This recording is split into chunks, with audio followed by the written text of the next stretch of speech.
বাহির করে দিতেছে। রেজাল্ট হলো এই ব্যক্তির রুচি আছে কিন্তু খাবার নাই,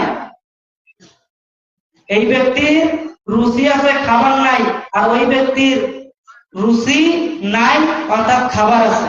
কথা বলেন ঠিক কিনা? তো আল্লাহ পাক রব্বুল আলামিন আপনাকে আমাকে এই জায়গার মধ্যে বসার তৌফিক দান করলেন, এজন্য আমরা আরেকবার শুকরিয়া তার আদায় করি, বলি আলহামদুলিল্লাহ। তো প্রিয় ভাই, আমি কথা বিস্তারিত করতে পারবো না, কারণ সময় খুবই সংক্ষিপ্ত।